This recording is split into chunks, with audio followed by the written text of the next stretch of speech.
There is absolutely no justification for cancelling the elections of 5.5 million people other than the cowardice of the existing. Nigel Farage just dropped a raging emergency statement on Labour's hypocrisy and cowardice for cancelling the elections. Well, guess what? What's Starmer's approach to that? Let's cancel democracy. So he's cancelled 13 of these local elections. Some old drivel about, oh, well, the borders are changing, so we'll have to do these late. No. He is terrified. Labour is crumbling under the weight of their own failures, and instead of standing their ground, they're running terrified and silencing Brits disgracefully. There appears to be some panic on that side of the House. I'm not surprised. To ask the Prime Minister, I'd like some advice, please. Labour's panic is impossible to ignore as they sink to new lows with each move. But the British public is furious and they wouldn't be fooled anymore. So I'm standing here today to say we think it is completely outrageous. In fact, despite the fact we're a very happy, optimistic, forward-looking party, we are blimmin' angry this afternoon that 5.5 million people in this country are being denied their vote on May the 1st this year. Nigel Farage is furious about the disgraceful betrayal of 5.5 million British people by delusional Keir Starmer. The elections are cancelled. Now, I thought that only dictators cancelled elections, but no, this is the connivance of a now terrified Labour Party, and boy, didn't we see that today at Prime Minister's questions. And I was being shouted down from all sides. It was almost like old days in the European Parliament. I was thoroughly enjoying myself. Terrified Labour is running away like a coward, dodging reform and cancelling elections to cling onto power shamelessly. How long the cancellations last, whether it's 1 year or 2 years or more, we don't know. What we do know is that the reorganisation of local government is going to take up to 3 years to complete. And given that a term for a county councillor is 4 years, there is absolutely no justification for cancelling the elections of 5.5 million people other than the cowardice of the existing political class. And that's what we've launched. This is one of the most shameless acts of cowardice, and Starmer is running away from his brewing defeat. Is you'll see the opinion polls, which some could say are theoretical, and you'll see that, I think, come into practice. I'm also aware that we've perhaps been leading the way on the debate over the surrender of the sovereignty of the Chagos Islands.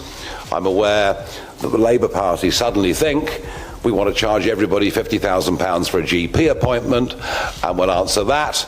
The British public deserves democracy, not betrayal and lies, but Starmer is treating us like a joke. And let's be clear, the Labour manifesto was not explicit in any way about these changes. So yes, let's make the reorganisation of local government. And by the way, we're talking now about elderly care. We're talking now about children with disabilities. We're talking about potholes. And I'm not joking, actually something that affects the lives of millions of people. County councils have big budgets. County councils matter. County councils affect the daily lives of. But Keir Starmer is completely tone deaf to any of the real problems of Brits. We should have new councillors, fresh open debate about these so-called reforms or changes. There is no justification for cancelling these elections whatsoever, other than sheer cowardice of what reform might do to them in those campaigns. Instead of fixing the mess he's created, Starmer's stupid solution is to deprive the voters of their rights. Because what it does, Sophie, is it puts Reform UK in the lead. Only by a little bit and only after a small change, but Reform UK in the latest voting intention poll are on 25%, overtaking Labour, who were top, who are on 24%. The Tories down in third on 21%. Liberal Democrats on 14% and Green on 9%. Now, I said quite small movements. What's happened to get Nigel Farage's party out in front is that since last week, Reform... Labour's failure is so massive that their only solution is to cancel democracy itself. Now, at the moment, that's quite good for Keir Starmer because it means that two of his opponents are split. That is driving a conversation between people in this party and people in this party, whether they can't join forces. Imagine if those two numbers, 21% and 25%, could be added together. Some people in the Tory party, like Kemi Badenoch, said no way. Nigel Farage doesn't appear convinced about that at the moment, but it's the conversation going on in the background. Can you talk to me about Labour's numbers as well? Because look, they're on 24% now. I mean, how much has Labour fallen since entering government? This election cancellation isn't about emergencies or practical concerns, it's pure political manoeuvring. Labour and the Tories, both terrified of electoral humiliation, have conveniently decided to delay local elections in 9 council areas, affecting millions of voters. Angela Rayner idiotically tried to spin it as necessary for local government reorganisation, but let's be real, this is nothing more than a backroom deal to protect their own interests. The affected areas, including East Sussex, West Sussex, Essex, Thurrock and others, were set to vote on May 1st. And now, no elections, no say, just politicians pulling strings to suit themselves. Is that for the first time, Nigel Farage is more popular, or if I'm being accurate, less unpopular than Kemi Badenoch, but both of them are more popular, less unpopular than Keir Starmer. It looks as if Labour have a massive rebuilding challenge to do. They say, well, you do the difficult things at the start of a parliament, there's a big journey left to go, but it isn't straightforward. Nigel Farage's popularity isn't just rising, it's shaking the political arena to its core. The fact that his numbers are higher than both Keir Starmer and Kemi Badenoch is nothing short of a nightmare for them. Starmer, who still struggles to connect with ordinary Brits, is watching in horror as Farage commands the kind of public support he could only dream of. The elites are rattled. They've spent years trying to write him off, yet here he is, more relevant and more dangerous to them than ever. By the Conservative Party, who in fact run most of the county councils, as a reason to cancel the elections. No, I'm not making it up. Over half of the county councillors in Britain have said, because these changes are coming, we want the elections cancelled on May the 1st. It looks like about 10 million of you who would have had the right to vote on that day will not be able to. I think this is absolutely monstrous. We haven't heard a big debate about it because both Labour and the Conservatives agree.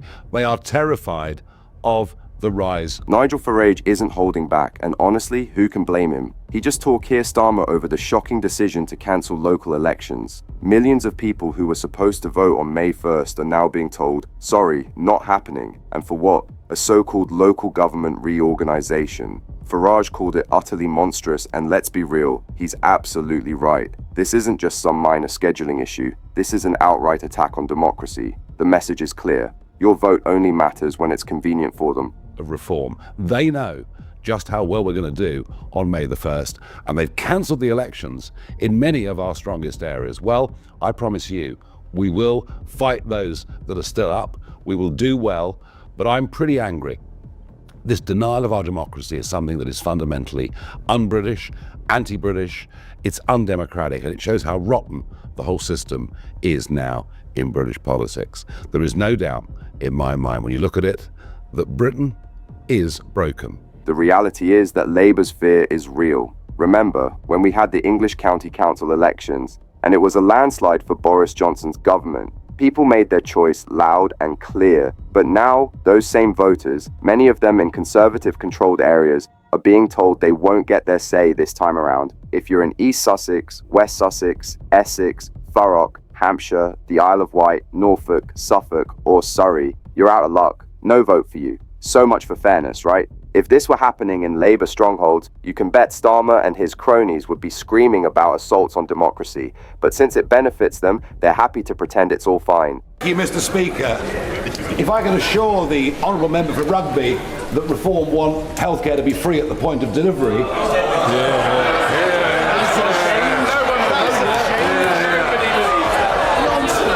I'm sorry.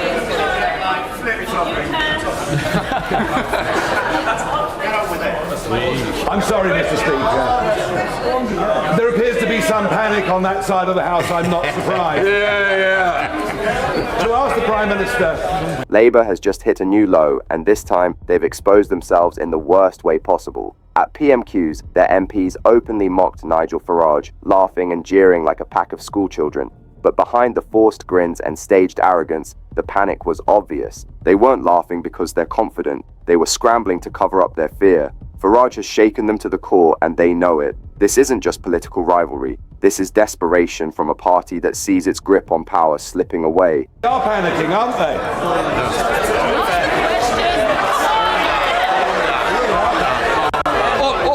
Order! I want to get this question over with. All you're doing is ensuring it goes on forever. Quick question!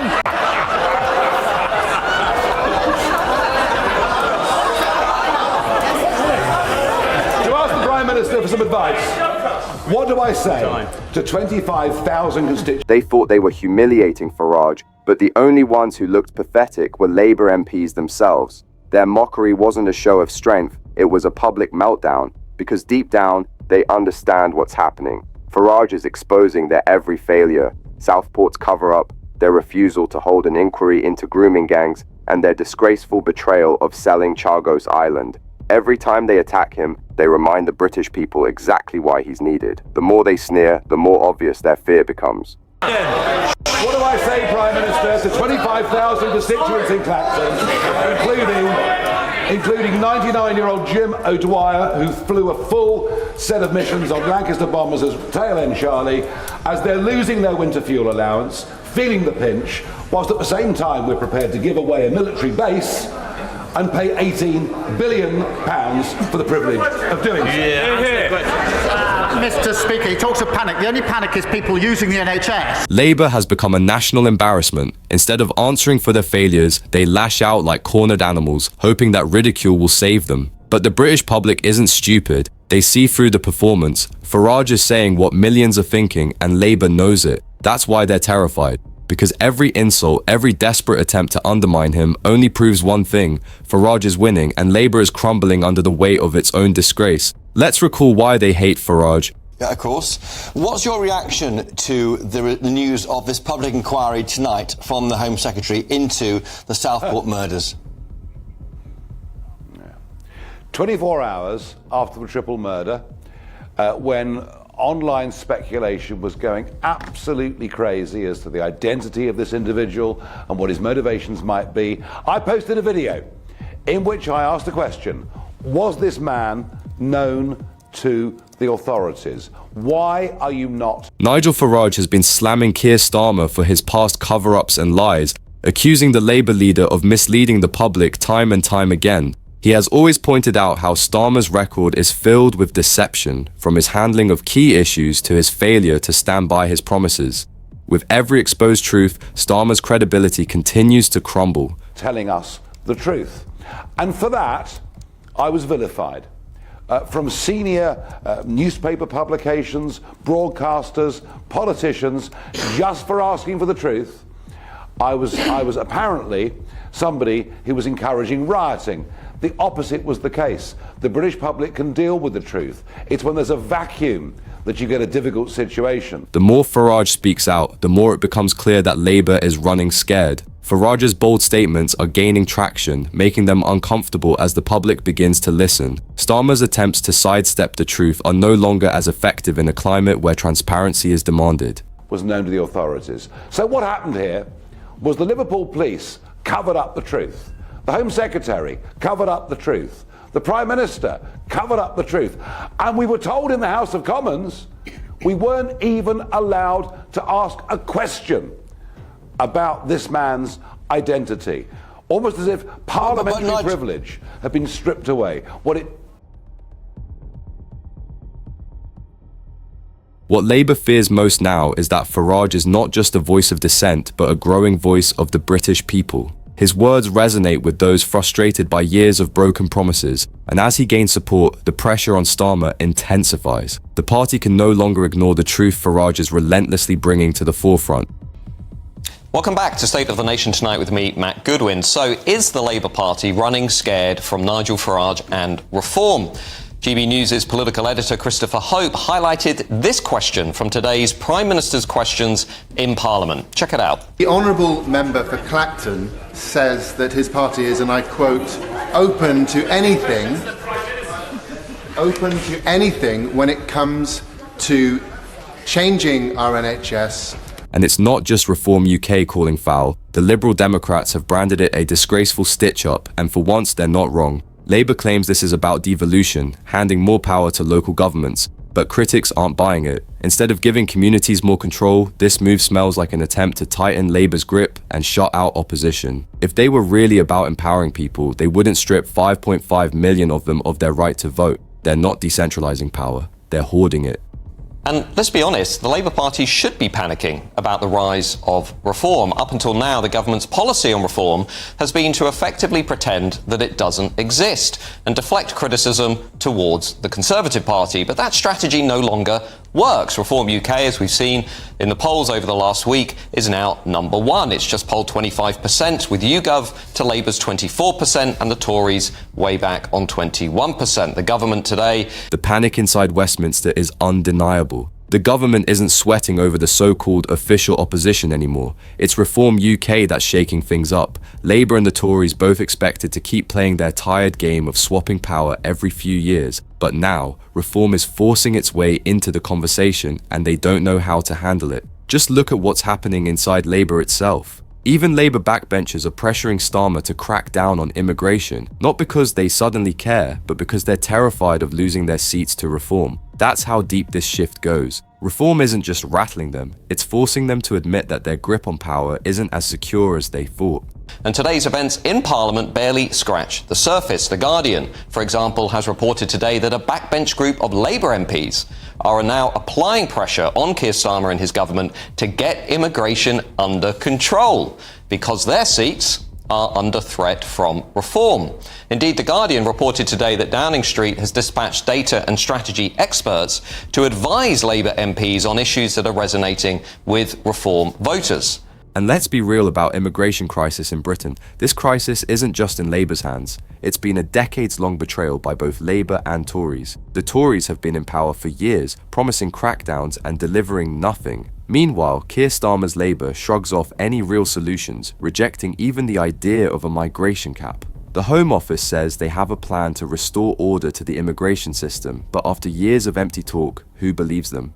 The British people are tired of the talk. They want action. To resolve the issues that matter to reform voters, that matter to the country. In other words, the Reform Party isn't going anywhere anytime soon, and it only shows signs of continuing to lead the national polls and change the national conversation. Now, as ever, let me know your views at gbnews.com/yoursay or tweet me at X at GoodwinMJ. But right now, I'm joined by the trade unionist, and the writer Paul Embry.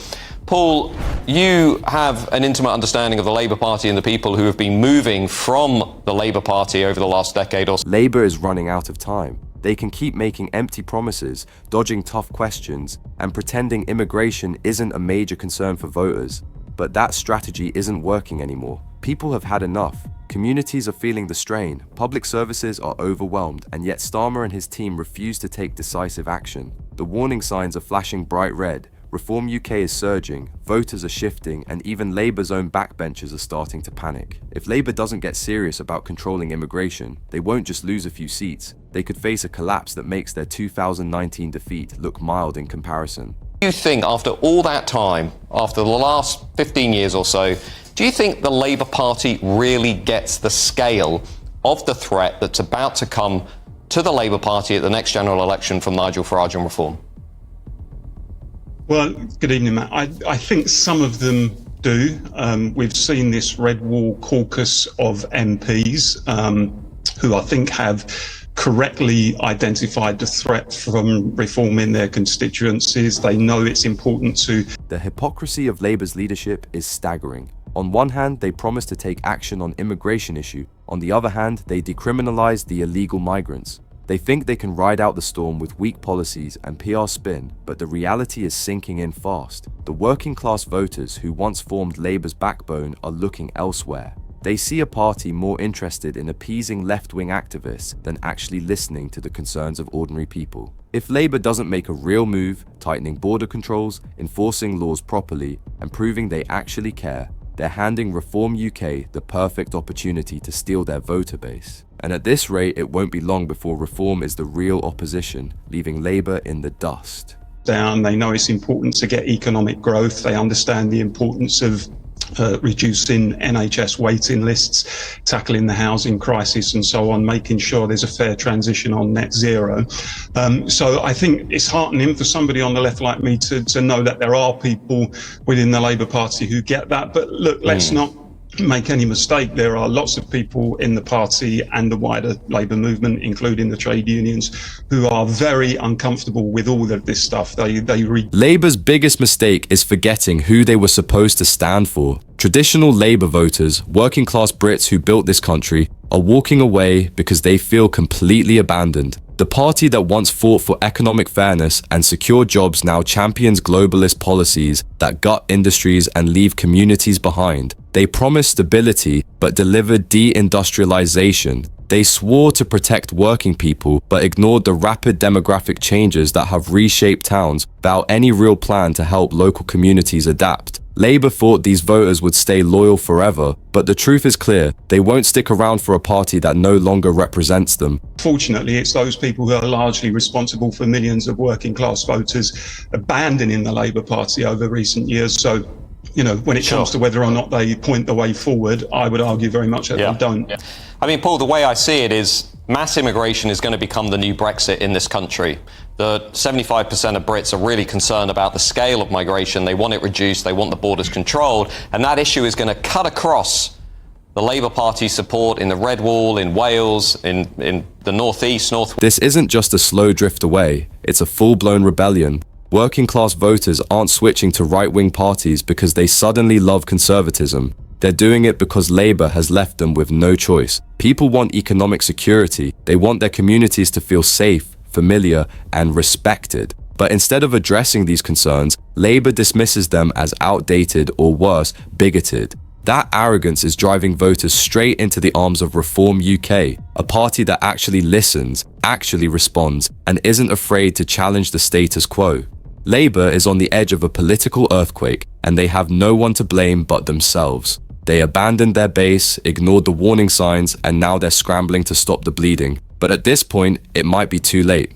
So, the real question is, will Labour wake up and fix their mess, or are they about to watch their own supporters tear down everything they built? What do you think? Let us know in the comments, and don't forget to like and subscribe. Together we can fight against injustice.